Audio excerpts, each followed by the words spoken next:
సాగునీటి ప్రాజెక్టుల చుట్టూ సమైక్య ప్రభుత్వాలు అల్లిన విషవలయాన్ని రాష్ట్రమైనంక తెలంగాణ తొలగించుకున్నది. 2 ఏళ్ల నుంచి తెలంగాణ ప్రాజెక్టుల చుట్టూ మళ్లీ విషవలయం అలుముకుంటున్నది. రేవంత్ సర్కారు అడుగులు ఆంధ్రాకు ప్రయోజనాల్ని పారించడమే లక్ష్యంగా ముందుకు సాగుతున్నాయి. అబద్దాలతో పబ్బం గడపడం తప్ప రాష్ట్రాన్ని అభివృద్ధి చేసే ఆలోచన కాంగ్రెస్ ప్రభుత్వానికి లేదని, రేవంత్ రెడ్డికి నరనారాయణ విషయం తప్ప మోసీని ప్రక్షాళన చేయాలన్న విజన్ ఏమాత్రం లేదని మండిపడ్డారు.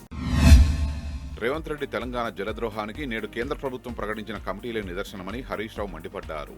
నదీ జలాల పంపిణీ తెలంగాణ కమిటీలో ఐఎస్ అండ్ డబ్ల్యూఆర్ అధికారి లేకపోవడం రాష్ట్ర ప్రయోజనాలకు పెనుముప్పు అని స్పష్టం చేశారు. తెలంగాణ ఏపీ జల వివాదాలపై కేంద్రం నిపుణుల కమిటీని నియమించింది. ఈ మేరకు కేంద్ర జలశక్తి శాఖ ఉత్తర్వులు జారీ చేసింది.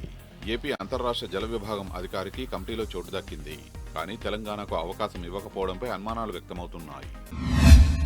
నదీ జలాల విషయంలో తెలంగాణకు అన్యాయం చేసింది ముమ్మాటికి కాంగ్రెస్ పార్టీని అని చెప్పారు బీఆర్ఎస్ నేత సోమభరత్. నందికొండ ప్రాజెక్టును కిందకు మార్చింది, Pulichintala project, Pothireddypadu diversion canal కట్టింది కాంగ్రెస్ కాదా అని ప్రశ్నించారు.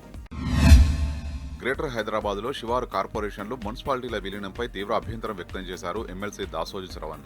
ఎలాంటి సంప్రదింపులు లేకుండా రేవంత్ సర్కార్ ఏకపక్షంగా డీలిమిటేషన్ చేసిందని మండిపడ్డారు.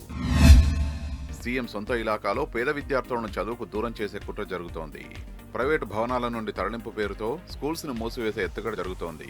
ఏకంగా 6 ప్రాథమిక పాఠశాలలకు డెడ్ లైన్ పెట్టి మరీ ఖాళీ చేయాలంటున్నారు అధికారులు. సమస్యలపై పరిష్కారం కోసం ఆటో డ్రైవర్లు పోరుబాట పట్టారు. ఇవాళ అసెంబ్లీ ముట్టడికి ఆటో కార్మికుల జేఏసీ పిలుపునిచ్చింది. ఎన్నికల ముందు ఆటో డ్రైవర్లకు ఇచ్చిన హామీలను, సమస్యల్ని వెంటనే పరిష్కరించాలని డిమాండ్ చేసింది. 2 ఏళ్లైనా ఇప్పటివరకు నెరవేర్చలేదని మండిపడింది. రేవంత్ ప్రభుత్వం జర్నలిస్టులకు అనేక హామీలిచ్చి మోసం చేసిందని మండిపడ్డారు ఎమ్మెల్సీ రమణ. జర్నలిస్టులకు ఇచ్చిన హామీలన్నీ నెరవేర్చాలని డిమాండ్ చేశారు.